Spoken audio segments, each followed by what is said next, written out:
Hello and welcome back to the Homeschool Together MASH unit. We have been sick for the last few weeks. I feel like it's like waves in the ocean, you guys. It's just like one comes, it crashes, and you stagger up, you breathe for a minute, and then another one comes. So we hope you're having a more healthful spring than we are, but we're really glad to be back here and talk some more prehistory with you. We've got a number of weeks to catch up on, so we apologize. Absolutely. So this week we focused on pterosaurs and Mesozoic mammals. Now, we didn't focus as much on the mammals. We've touched a little bit about that in the past with my daughter, but we know the mammals are coming up, so we didn't really touch as much on that. We have one book to recommend for you. Yeah, we decided to more, since we're doing this amalgamation of these two curriculums of Build Your Library and Blossom and Root, decided that this week was better spent really exploring the pterosaurs because they're so cool and different from all the other dinos that we studied because they're actually not dinos. They're technically not dinos. Yes, they existed during the dinosaur times. We always think of pterodactyls or the kind of the flying reptiles as dinosaurs, but they're technically reptiles, flying reptiles. So we spent our time studying pterosaurs, and not just pterosaurs, big pterosaurs. And I'll give it a try. Quetzalcoatl, they're our house favorite 25-foot tall flying pterosaur. It's a shock that this thing even could get off the ground, and some think maybe they didn't get off the ground. So we had a lot of fun. It was actually a lighter week, and this was nice because we've been doing so much dinosaurs, and it was nice to get kind of like a really narrow week where we could really focus on one class of dinosaurs, or class of reptiles, and really kind of just have fun with it and kind of have like a off week. It was a nice little thing. Well, and we really thought the dinosaurs was wrapping up. We thought we only had like four or five weeks of dinosaurs. It was really like 6 or 7. So dinosaurs, we started to kind of it got a little thin for our daughter. Yeah. I think that while this has been a really great study, we've kind of been in dino land for a while. She's really ready to change things up. So we went a little bit lighter this week. We did really enjoy the pterosaur study, though. So shall we get into the books? Yeah, let's start. The Kaleidoscope of Dinosaurs in Prehistoric Life. Now, this is a good book for your creative, if you're kind of an artsy family wanting to explore color.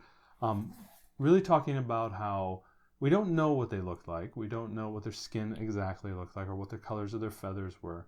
But based on extrapolating what we see on the planet today, and knowing that a lot of, we're all descendants from these creatures, and seeing how the environment selects for different types of coloring and different types of sequencing, they began to explore the idea of what could dinosaurs look like based on birds that we know and reptiles that we know today. And if you tend to be more of an artistic and kind of artful family, this is a really great book to get a lot of great ideas. And obviously you can see it's kind of simple drawings, and you can really leverage this to add color to your dinosaurs. It's very interesting because this book, we've been using this book along the way. We're trying to highlight a different book for you every week. So this book is great for all of your dinosaur studies for all of those weeks, and you can just spread it out. What I love about this book is it's the only one that takes this approach, where it really talks about the markings and the coloring and why would that be that pigmentation and how would they have adapted to live in different environments. And it's all about the look of the dinosaurs, and it really it focuses solely on exploring the idea of what they could have looked like. And I think that was really kind of illuminating, especially when you're trying to do artwork and you're trying to add a little bit of color. Something like this could be a nice guide for your child. So it's Kaleidoscope of Dinosaurs in Prehistoric Life, Their Colors and Patterns Explained. So I think this is really cool and be great for a dino-loving kiddo too who wants to really explore. And as you saw, it's not very complex, very simple reading. You can knock out a page or two in a few minutes. So it's a good book for this age group. Right. I think it was fun to take a look just at that, about the stripes, about the pigments, about how they would have blended into their environment. Aside from all the other facts you're learning about dinosaurs, to focus on it was kind of cool to be different. Exactly. So we've seen a lot of dinosaur books that are kind of the same.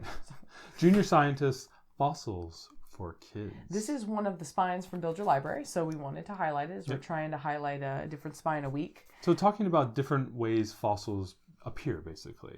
And what was cool about it was that it actually went into deep dives on certain types of dinosaurs. So if you find a dinosaur that you really like, they showed you an example of what the fossil looks like, and then it went into depth. A little bit more of a dense read, as you can see here. Not as many pictures, a little bit more heavy on the reading, but a lot of real life fossils being shown to you. And I think I referenced that in the last couple of videos where we talked about I have a preference towards books that show the actual fossil as opposed to the rendering, because I think it feels more real. Although I like the renderings because it gives you more of an impression of what that animal looked like. But I like the fossils because it just shows you, okay, that's exactly what we're finding. And then here, how do we extrapolate from that to what we think it looked like? I think it's nice to have both sides. Yeah. For us, this book was a bit much for our first grader. A little bit much. I think it would have been much better off for like a third grade or above, because it is so... It's a little bit more dense. It's more dense. For fossils, we really prefer to use some of the picture books about fossils that we'll show you in coming weeks. And a lot of the dinosaur books, the black book that we talked about a couple weeks ago. Yeah, that's a Smithsonian one, did a really good job at showing the fossils. But again, that one was more elevated for the age learning. So if you have an older student that you're taking through this, or you have an older student who's coming along for the ride, these type of books might be really nice to help elevate the content. Right. I would say for a younger child, we got a lot more mileage out of the DK Eyewitness book Fossil than a book like this, just because it was more picture heavy. So, your mileage may vary. I don't think that if you're doing this with a first grader and you're concerned that this might be over their head, I think there are plenty of other great books about fossils that have more pictures that I don't think you absolutely need to buy this book and have this book. You could definitely sub it for another fossil book. I think they're all... The Eyewitness Fossil book was a really good one too. Yeah, the Eyewitness Fossil book we love, and maybe we'll bring that in. The last week we're going to be doing fossils again for... Blossom and Root. So maybe we'll bring that in and show you then. But I don't think you need this book. There's a lot of great books on fossils. If you want one that is more age appropriate, if you are doing this with a younger learner like we are, I think you can totally substitute and it's going to be fine. Exactly. Now, next thing is, this week did call out a little bit of mammals, and I know you read this book to her. It's an early level 2 reader, National Geographic Prehistoric Mammals. Very simple book, very straightforward, especially if you want to pull a few pages out about the early mammals that were roaming around underfoot of the dinosaurs, those kind of early rodents, real small kind of mouse-like creatures. You can bring that in, and then keep this book for when you get to the Cenozoic period and you start to talk about mammals, and all the way up to Ice Age time. This book can carry you all the way through. It's really fun, really light read. Yeah, I really like these little readers. They're very affordable. You can find them for $3.99. Yeah. They're super cheap, and there's something that's more accessible. Most of the books that we've done for this, our child couldn't pick up and try to read. She couldn't, grab this, and this is even a bit above her level, but something more at a child's level that you could go back to a couple times, because it is a light read, does have a lot of pictures, and they're so affordable. I love all of these National Geographic readers. I feel like we're going to get so much use out of them for our daughter, and then our second daughter, when she comes up, she'll use them again, and then we will donate them to a friend or the school library, and a bunch of people will get great use out of them. I feel like you just cannot go wrong with the National Geographic. Especially with the content here, that this is the type of book that if you check out and you have it in the box or on your shelf, whatever you're doing, this will carry you for the next few wonders. At least the next, not the next one that we're going to talk about, but the two that come after that. So you could reread it or work on reading it with your child if they wanted to try to tackle some of it. But it's a National Geographic Kids, and this is a level 2. Yep. And then talk about the chapter book. Yes. The Kin. I think we've mentioned this on the podcast a couple times now. Right. So this book, this is The Kin by Peter one. Dickinson. This is a book we added. So we went on to the History Book by Book website from Emily Cook from Build Your Library that she made. And I picked out a bunch of different books. And this is one that I had to buy because our library didn't have it. And so I bought it and I got it, and then I realized it was 600 pages. Is it 600? 630 pages. 630 pages. And I went, oh my goodness, that's a bad idea. My daughter's only in first grade. And we have read through the 4th Harry Potter now, so she can do a longer book. She's got some stamina. But I felt like, wow, this is a bit much. But what I will tell you is we are, as you can see from our little Harry Potter bookmark, we are halfway through now. Yep. It's fantastic. I had planned to read it for just 3 weeks, and it's broken up into pieces, right? Yeah. So I get into it. This is the story of a group of children who have gotten separated from their kin, so like their tribe, and this is in prehistoric Africa. And it's about what these children do to survive and how they find water and how they find food. And the reason why you're starting it now is because this is the length of this book. Right. It's going to carry all the way into early. It was such a long book, and I knew she was kind of waning on the dinosaurs at this point, and I was like, great, let's start this. It's a long book, and you can start thinking about early man. what I love about this book is even though it is long, it is told from the perspective of the child. So it's very accessible. It's not that all the language is super easy, but it's just that the concepts that they're trying to present are pretty basic. Chapters are pretty short too. Chapters are fairly short. We read one a night. The whole thing is about how do they eat? How do they find water? How do they protect themselves? And then they meet other kins of people, and how do they integrate into those? And what's their status? And one thing I will say is that this book has they have this concept of the first ones, which is like they're deities, and they're all based on animals, and they do speak through the characters. So that's how they there's a religious element to this, as far as the first one speaks through one of the girls and helps her like find where the water is and things like that. So there's that kind of spirituality that's for their group. And it's been really exciting. Our daughter's super into it. One of the things that's cool is right after each chapter, there's like a 2 or 3 page old tale, and it's essentially what would have been handed down as a verbal storytelling around the fire. That's in the italics. Yeah, it's in the italics, about what happened with black antelope and the other first ones of little bat and moonhawk and all the different animals, and the children that they had, and those children, their children, and the adventures they went on. It's almost kind of it's a little bit biblical in that it tells all of these great heroics that happen. The style is and the heroics of the different characters, and each old tale seeks to explain some part of their life. And at the end of each chapter, there's a couple of pages of the old tale, and sometimes it'll take like 3 or 4 chapters for that one old tale to resolve itself.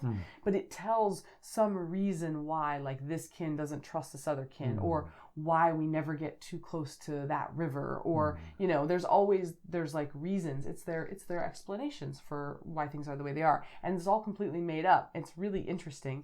That's awesome. And what's cool about it is it is broken into 4 parts. So if you don't have the stamina for a 600-page book, I didn't think we were going to, but we're halfway through, and our daughter is like, no, we're finishing this book. She loves it.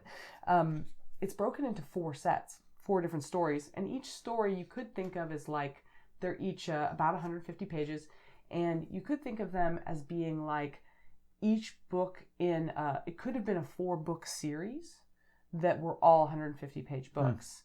That would have been totally valid. They've just decided to put it this way. There is a bit of a wrap-up on each of the stories, and each of the stories is told from the perspective of a different child of this group of children.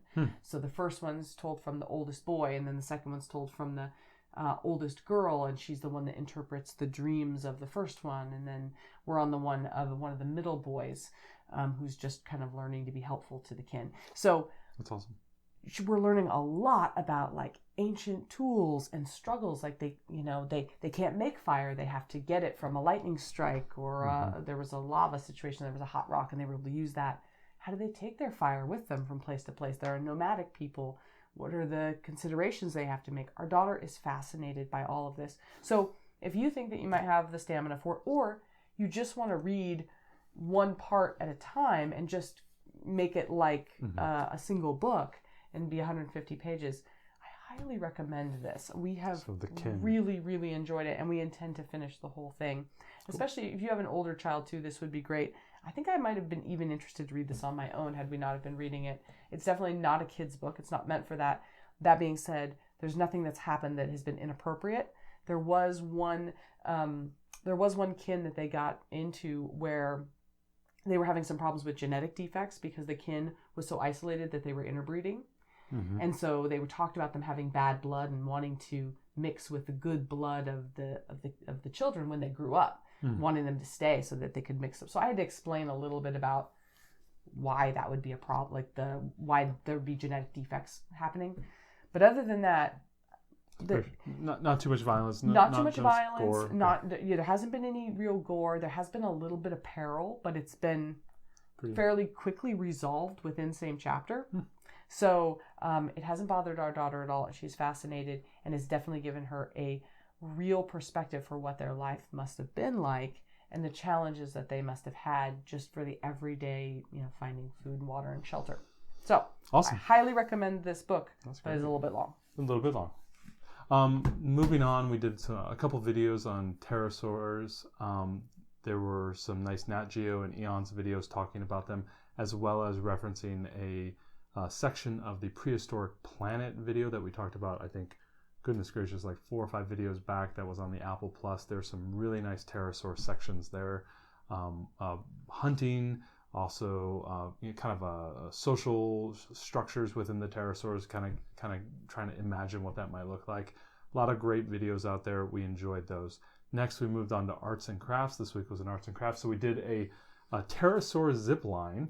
Very simple. My youngest daughter, this is her pterosaur. And then the Quetzalcoatl that my older daughter made is here. And basically we were, just seaming together pieces of paper. And then on the back, we put a straw and we ran a string through it. And so across the kitchen, the pterosaur would fly across. Very cool. Both kids really, really liked it. So they took turns holding the end of the string while I taped it to the top of the ceiling in the kitchen, and then we ran it down on the cabinet. On the cabinet, it was so funny. So I come home from work and they're cackling in the kitchen. I'm like, what's going on? And I see him up on a chair holding this thing, and the kids holding the end of the string, going, yeah, it's going. And it was had a great time. It was a great time. Also, my youngest, we did a little bit of air clay, and then we took a little kind of dinosaur and just kind of put it in as a kind of a fossil. So again, using air clay to kind of talk about fossils and finding those fossils. And that's a little pterosaur. And that is a little pterosaur inside the middle. We had a little pterosaur. Yeah, so it was really cute. It was really simple, toy. really easy. Simple little things you can do. Were great little projects. We did that at night. We had a long night. I think you were at home late. Yeah. And I said, hey, let's do this, creative art project. And that's just, how we got it in, This is the level of projects that we have done because we've been really sick. Yes. And so we're kind of just doing a lot of reading and leaning into the things our kids are interested in, lots of paper crafts, which we have admittedly been doing all the way along because we like paper crafts. We like paper crafts. We're kind of a paper crafty family. We kind of are, but especially something we can lean into while, we haven't all been feeling great. So that was it. That's pterosaurs and Mesozoic mammals. We didn't talk as much about Mesozoic mammals. We focused mainly on pterosaurs, and you at home have the freedom to do whatever you want because you're homeschoolers. Next week, we are going to come back. One more wrap-up section, Mesozoic underwater marine life. We'll talk a little bit about that. And then we are heading in to the Cenozoic period and ultimately ending with us. See you guys in a few weeks.